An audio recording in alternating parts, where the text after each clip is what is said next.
Hi, it's been a long while since the last video, but I'm back and I have a lot of information to share today.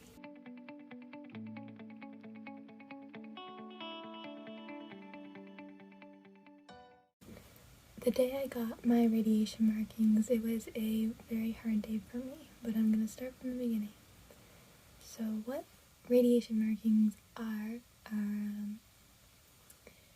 you go in and you get your mask fitted and you get little tattoos marked on you, but they have to move you around a machine first to figure out where those marks go before they tattoo them on you. That's like what it is, but my personal experience with it was very difficult. When I went in there, they got me to change into the hospital gown and the hospital robe, and then I waited in a waiting area, and very quickly a doctor came to me, and I was waiting in a normal, like, doctor's office room, and then he explained to me what was going to happen. He made sure I understood what was happening and what was going on at all times, and then he took me to the other room when they were ready, and the other room has the CT machine in it. And first they measured my arms to put a layer of fake flesh, or it's to imitate flesh, around your arm because your bone is so close to your skin in your arm. And then it's time to get fitted into the body mold. So you go over and you lay on the table, and on it is almost like a beanbag thing. They say it's like a beanbag. It's a little harder than that. But you lay in that and they mold it around you. Once you're in the right position, they mold it around you, and then it hardens. Like, they press a button and it hardens and it stays that way, and it's shaped to your body. And then it's time for the mask. So once you're strapped into the body mold and you're in place where you're going to be, they make a mask for you. And this is where it got complicated for me. So the mask at first is just a warm and wet, like, plastic mesh flat thing, and they push it over your head, and it's pushing really hard on you, but it doesn't hurt, and it's pushing really hard, and then they screw it into the table you're laying on, and then it's kind of like a massage after that. They want it to wrap like every feature of your face. They want it to fit perfectly, so you can't move at all. So at first they're just molding it to your face, and then it starts to harden, and that's where I had the trouble. Was after it hardened, I felt like I couldn't breathe, and I have never experienced claustrophobic before in my life, so for me this was a completely new feeling. I felt like my chest was, I couldn't breathe. My throat, my chest, I just didn't have enough room to breathe.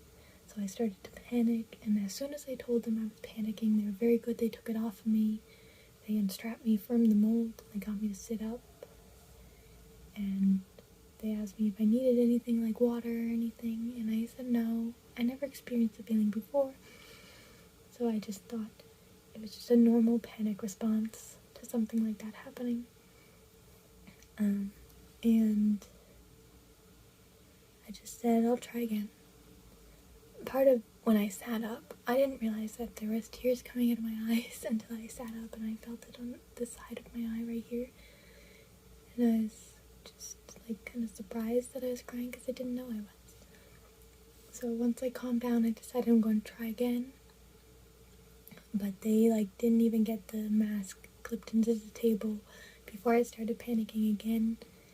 And so I gutted the mask completely, and I went inside into the chair on the other side of the room, and they got me some water, and they gave me half of an Ativan pill, and I was shaking like a dog. I was shaking so much. I drank the water, and I took the Ativan, and once I calmed down more, I was ready to go get back onto the table and try again. although that didn't last long still. That half of an Ativan did nothing for me. I started panicking again within the mask being on for not even 2 minutes. So, got up and they decided to give me another half of an Ativan. So I had one full Ativan at this point, and we're just hoping it would kick in. And then I lay down and I panicked again. I sat up and they were asking me, like, do you want to talk to somebody about it? Do you want to get a different sort of help for this? And I just said, no, I want to try it one more time, because I just wanted over with that day. I didn't want to postpone it any, I just wanted it over with. So I laid back down and I focused on wiggling my toes, because it was the only thing that could move.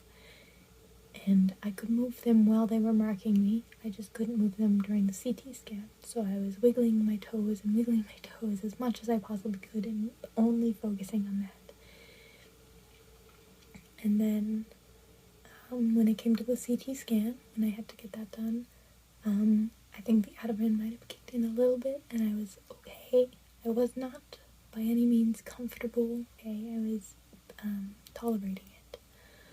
So I got the CT scan done, and I found the noises of the machine helped me. I liked listening to the noises of the machine and how it, scanned, I guess.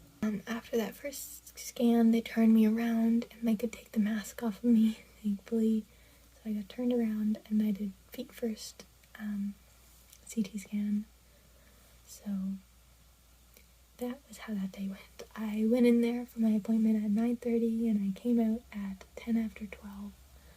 So it was a long morning and a very difficult morning, and it has since affected me.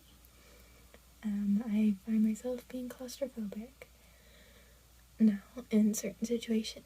After I got out of the CT thing, they did the tattoos. They were very fast. All but one were painless. That was my day of radiation markings. I'm not excited for the actual radiation.